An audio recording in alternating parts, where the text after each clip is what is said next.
Halloween Forever.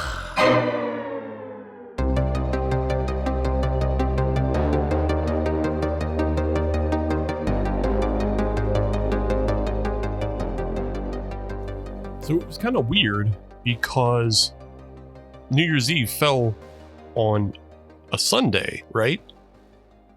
But they still had all those guys play the football games. They got out there on the gridiron doing the football things because they're professionals. But one of those games, it didn't even start until 11 p.m. And you know how those football games go. They're about 2 to 3 hours long. The two teams, they kept the score close the entire game. It almost went into overtime. What happened is it ended 20-24. And welcome to a little miniest of the mini episodes. The miniest episode that you could possibly have of Halloween is Forever. I'm Steve, and I'm just by myself, hanging out. Just wanted to shoot a couple quick two-treat things at you. We're still on holiday break. Brian's not here. He's on holiday break. He's all full of meat and cheese. He can't come to the microphone right now. I'm just about full of meat and cheese, but I just have a little bit higher capacity than he does. So I'm able to come here and just give you a quick update of what's happening, what's going on, what you can expect, and I'll get out of your hair and we'll all go back to just kind of being slovenly and slowly work into working again. Let's not go back to work in 2024. Let's make that our resolution. No more jobs. Jobs are done. Tell them to put the robots in. We're out of here. We've had enough. But what I am going to do for you is I'm going to tell you our 3 movies for our upcoming January Showdown, which is a Giallo Showdown. So we're doing a Giallo January. That's how we say it now. January. And we're going to have a guest on. We're going to be joined by Sarah Elizabeth, the Reanimated Nerd. You can find her on Instagram, and she's a FX, she does horror makeup, and she does a little bit acting. She does a little bit of cosplay. She does a little bit of this, a little bit of that. And she has a short film coming up in the new year. So we'll talk to her about that when she's on the episode. But we all picked our Giallo movies, and Sarah will be defending Tenebrae, one of the better Dario Argento's. It's one of my, I don't want to say favorites, because obviously my favorite's opera. I already did that on an episode, so we can't redo that. But Tenebrae is definitely up there. Brian will be defending Torso from 1973. This one is directed by one Mr. Sergio Martino. So you can find that. And then I will be taking on Blood and Black Lace from 1964, directed by Mario Bava. Those will be your Giallo January flicks that you should be watching in this little downtime. And next week we will get into the showdown and defend all 3 of those movies. While I have you here, though, let's do a beer. We're just going to do a beer. And I'm doing this beer because old Brian ain't here to yell at me and give me the business about it. It is from the Abjuration Brewing Company, right in the heart of McKees Rocks, Pennsylvania. Go on down and visit them. They actually share space. It's one of the craziest venues if you've never heard us talk about it before, but they share space in the Parkway Theater Lounge, which is like its own bar and lounge. It's also a 1-screen movie theater, and they get a lot of the great kind of just underground films that come through. I believe like they, for example, Infinity Pool played there is, so they get all the good stuff. And, but they also have this brewery, Abjuration, that's also in the same building. So you can get a beer at Abjuration and walk over to the theater. It's a cool venue. Check it out. But from them, I have their Parfait Sour version 1.4. And this is a sour ale with yogurt, maple syrup, blackberry puree, strawberry puree, blueberry puree, blackcurrant puree, and granola. So yeah, This has all the things that you would find in a breakfast parfait, and they just jammed it into the fermenter tanks, and they just let it sit and ferment, and I'll tell you what, it actually really works. There's so much fruit in this, it's just insane. On the nose, though, the nose is slightly off-putting because it smells like yogurt. Like, it smells like a yogurt parfait, and it's not a common smell you want from beer. And now Brian's punching the radio, and I'm sure he's throwing all his brewing books on the ground and just yelling, they can't keep getting away with this. But on the taste, it's actually just like a really tangy, fruity parfait. Like, you don't get the sour yogurt notes from it. Like, the sour is inherent from the style, but it's not like an added, and I can only compare this to something else that many people may or may not have drank, but there is a yogurt flavored soju out there. And if you've had yogurt flavored soju, you know it has just like that little bit of tang on it, that bacteria tang from yogurt. But yeah, this doesn't have it beyond what's already in a sour ale, and it's only 4.5%, so you can actually kind of crush this for the morning, no problem. Otherwise, yeah, it's a wonderful beer. Again, I love a lot of what Abjuration does, despite Brian calling me a gloop glop heretic. I don't have to listen to it because he's not here to get me. But yeah, go check them out. They got plenty of other things going on. And with that, I just want to say thanks to all our listeners who joined us in 2023. Hello to any new listeners who may be joining us in 2024. We hope your holidays went well. We hope your new year was bright and you have a lot of fun things on the lookout for yourselves, that you have your goals set up. You don't have to do resolutions. You don't have to do dry January. You don't have to do those things. But, you know, if you just have like one project that you want to get out there, one project you want to complete, you know, focus up on that. You know, get ready. Do it for yourself. Make it happen. But we are going to continue to do our spooky ooky things, and we're going to continue to do them on the Patreon as well. So our little gift to you that we're going to do in this interim time while we're not doing like a full episode is I'm going to give you just a little tiny taste, give you that little hit, give that little first dose of Family is Forever. You know, we've been running this Patreon exclusive podcast for the past 6 months. We've got 6 episodes down, and for only $5 a month, you can get access to all of them. It's a pretty good deal at this point, because if you pay $5 now, you get 6 extra bonus episodes, and these ain't no small ass episodes. Pretty much every episode is like 2 to 3 hours of Brian and I just bashing the Fast and the Furious films. Like, they're driving him crazy. I enjoy them ironically, I think, maybe, but I just might be losing my mind and just actually enjoy them. I don't know.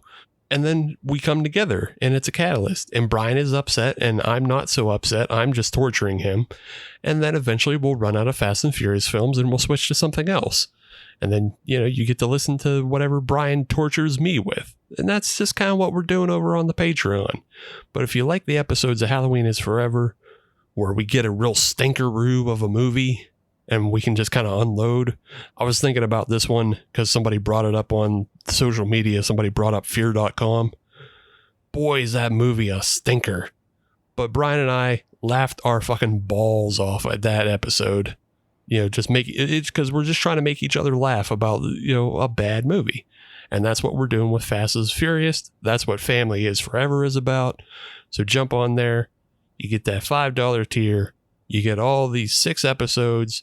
Like, at this point, it's less than $1 an episode. So yeah, why wouldn't you want to check it out now? Get in on that. Make that part of your 2024 resolution. I'm going to start supporting the creators who entertain me every week. And then also, you get to be part of our Discord. You can jump when we do, you know, live recorded episodes. You can see those episodes happen in real time. You can chime in even. You can get into that chat room and just start sending us messages, and we'll give you shout outs on the episode. You hear us when our other patrons give us some, you know, good lines and stuff like that when, You know, you hear a shout out Dan and you hear a shout out Ron. They show up a lot. But why not you? Why can't it be you giving us the good lines?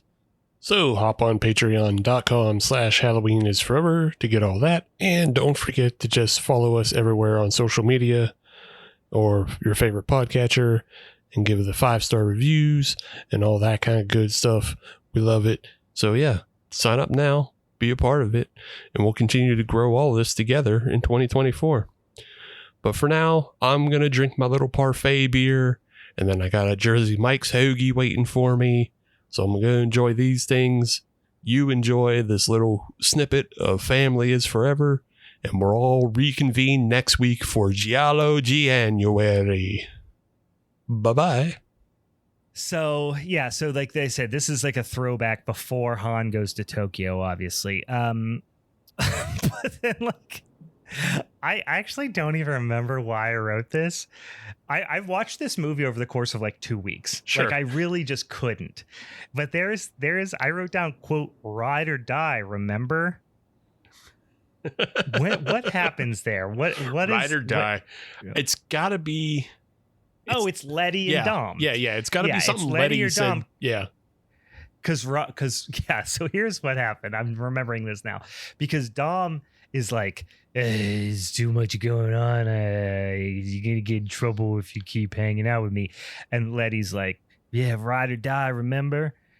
And then Dom's like, I'm too dangerous, blah blah blah.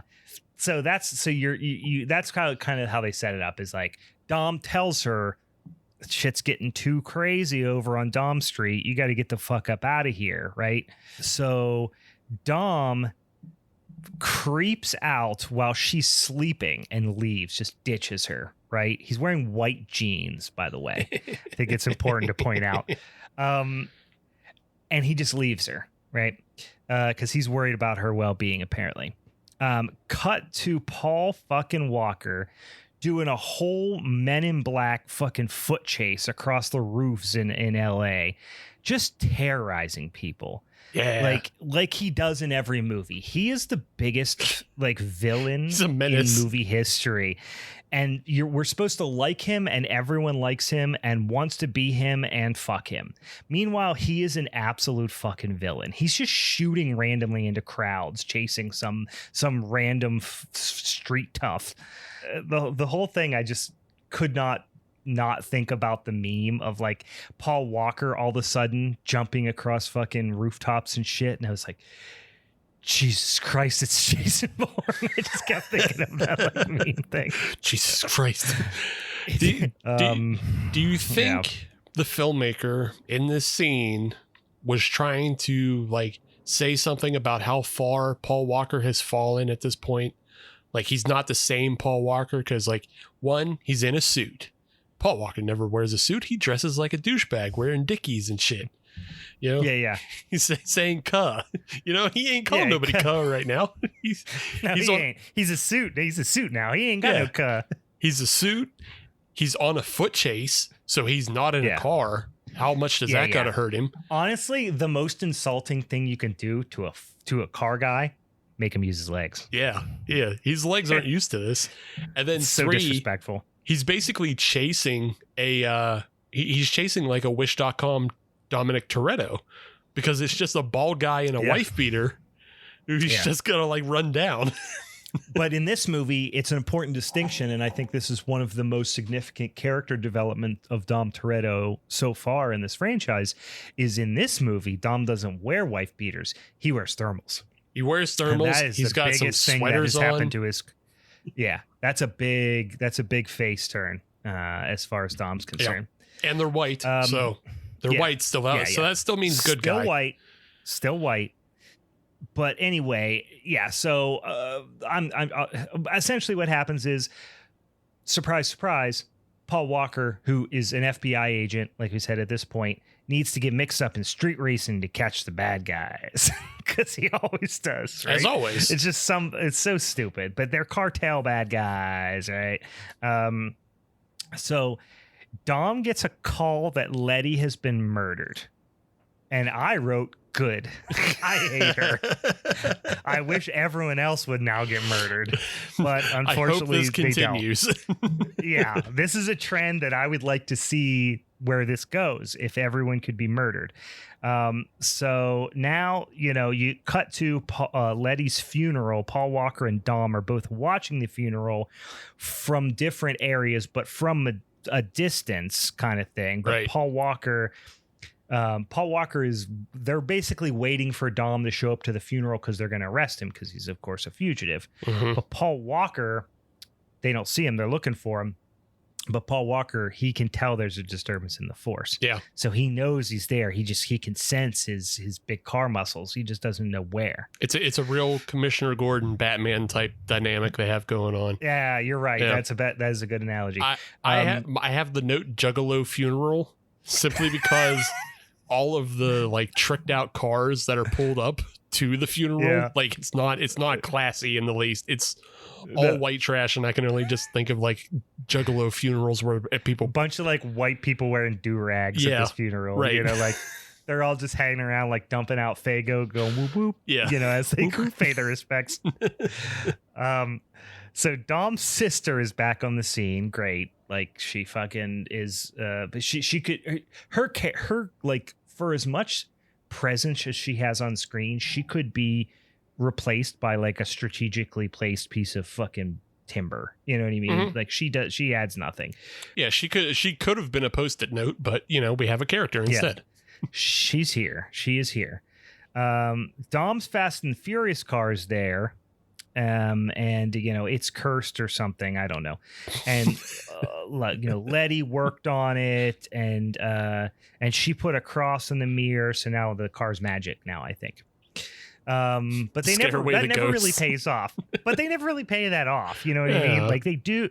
I mean, it kind of, if you think about it, it's like, oh, he drives the car to, or whatever, but to safety at the end. But they never call it back. They set it up and they never really call it back. Yeah, it's just like, a thing of like, it's family, and she saved my car, and then she saved me, and now I get to be the good guy, and then also this is my car that my dad, and then my dad and I worked on this car, but they got wrecked and at the then one. My girlfriend also worked on it, so it's all of our cars. It's all family, and now I get to It's a family car. It's a family vehicle. I'm back home. I get to drive this car, not the other car that's also black and faced.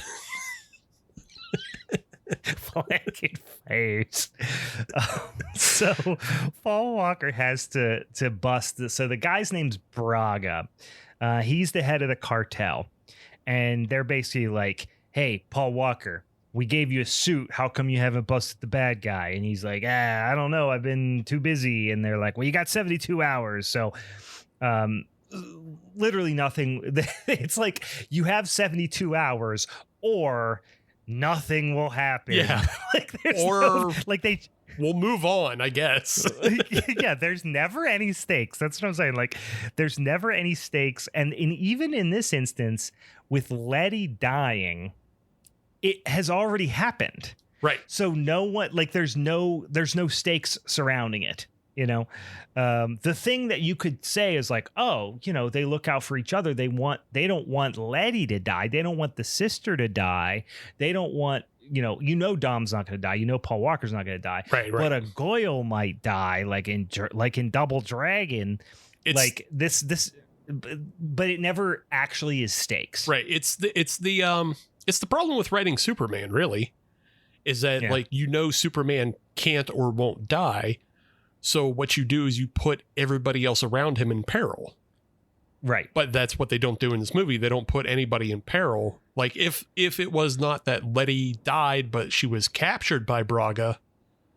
Yeah. Because, spoiler for later in the movie, they find out that Letty was working with Paul Walker. So if it was discovered that she was undercover and then Braga took her prisoner or whatever and was hiding her away, and they had to save her with another undercover operation, that's something. But it's nothing that she's dead. Well, and you might be saying, well, what do you mean there's no stakes? Letty died. Yes, but she died without them knowing. Yeah, she So died they off learned camera. after the fact. She died off camera and they learned after the fact. Yeah. So there are no stakes to what they're doing. There's only revenge. Mhm. You know what I mean? That can be had. There's not saving her, nothing. She's already dead. They can't do anything about that. So it's strictly a revenge story now. Revenge for a character that you never let us get to know. Right. Which is even worse, which we'll talk about why, they thought they were being clever by doing a little switcheroo. But all that did was you never allowed us to hate the 007 villain. You know what I mean? You never established this person as a villain because you were too busy being clever, which is not clever. It was so fucking, anyway, we're getting ahead of ourselves a little bit here. But so Paul Walker sees on a computer that, or like on a computer's on as the audience, you see that Letty was an agent and she shows up as deceased, on the list of agents or whatever. But they don't really say anything explicitly about it. So as it's very easily spelled out. But if you're a brain damaged 14-year-old watching this in a theater, you might be like, "Oh, good catch. Mysterious." Yes. Stupid. Also, yes. So Dom is the worst criminal in the fucking world. Pretty much. But he's also Batman. Yeah. Like we said. Like he is also has all the characteristics of Batman. Like but for douchebag car stuff. So he goes to the place where Letty crashed, right? And died, apparently. And he like smells the road and like forensically knows what happened to his girlfriend by smelling the road. I mean, I'm oversimplifying a little bit, but there's a thing called nitro meth. Yes. And I can't believe that's actually in the script, but it is. So, and I guess, yeah, go ahead. So what it is this in Dom's? Is this in fucking Vin Diesel's like fanfic that he did? It's not in Vin Diesel's fanfic. What it is it actually is nitromethane, which is it's for pussies. Yeah, it's a real fuel. But it's a fuel that's run in like drag strip cars. And like if you try to put it in a real engine, it'll destroy the engine. Like the person running this fuel is like destroying their engine, rebuilding it and replacing everything in it every 3 days that they drive this thing. But we've already established from the first film, when Dominic hears an engine, he knows exactly who drives that car. He has the cartism that allows him to identify fuel systems and engines, and he can do it from smell, and then it allows him to rebuild everything around him like the Robert Downey Jr. Sherlock Holmes movies, just from smell. I mean, that's it. He goes there, he sniffs the road, and he knows who kills his girlfriend, basically. Yep. Well, he knows the car that he was driving. He doesn't know who killed her. No, he knows who did it because he goes, "Only one son of a bitch I know runs nitro meth." Like that's, and he's like, fucking Braga. Like he knows who did it, or that it was one of Braga's men at least. He knows only one guy in LA sells that fuel. And so that's why he sells it. That's why right. You have the scene with that guy in the garage where you also get, oh God, you're right. Vin Diesel's Superman powers of catching an entire engine block with one hand. Yeah. We'll get to that in a second, but so there's this bad cop, right? Which you keep thinking he's going to be like crooked or work for Braga or something. He doesn't. None of that pays off. He's just a dick that works in Paul Walker's office. And he's actually not a dick. He makes a mistake later on, but like by jumping the gun on a fax. We'll get to that. But ultimately, he just hates Paul Walker. So he's the only sensible one. Right. Like you should hate Paul Walker. You should be like, why is this piece of shit? I worked all my life to be in the FBI. This guy is a piece of garbage. And he outranks me. Like he walks in board shorts, like Right. Yeah. having people sniff his fingers, and he's ahead of me, like in the pecking order. You should hate him. He microwaves fish at lunch and listens to ska really loud without headphones. Yeah, he unironically hit on every girl in the office by asking them to a 311 concert. Right, yeah. Like 100%. So like this character, the quote unquote dick cop, he's exactly like, or we're supposed to feel like he's exactly like the guy from Too Fast, who is also up Paul Walker's ass and like, hey, I'm gonna get some pictures of your girlfriend. You remember that guy? Except for he doesn't do any of that because he's not a sleaze. He just doesn't like Paul Walker. Yeah, he is a villain because he doesn't like Paul Walker, and the rest of this universe wants to suck Paul Walker's dick 24/7. Right. And he's the only one who lives outside that system, and so he's a bad guy. Right. Yeah. And he's actually the unsung hero of this movie, and I would much rather watch an entire spin-off franchise with this guy just going around. Like he's basically like what the fuck is his name? Oh my god, this is the easiest Simpsons reference ever. But what's the guy who Gil? No, not Gil. The guy who is wants Homer's job. Oh, Frank. It's Frank, isn't Frank. it? Yeah. Frank Grimes. Frank Grimes. Grimy. Yeah, he's Frank Grimes. He worked for this. Yeah. He wants this. He comes to the Simpsons house. He's like, you can't read. This house is like a palace compared to my... Like, he's the guy who lives in the real world and Homer Simpson has just failed upward for decades. He is the Frank Grimes of the Fast and the Furious franchise, and I want to see him like on like a Better Call Saul style, spin-off. Yeah. With this guy.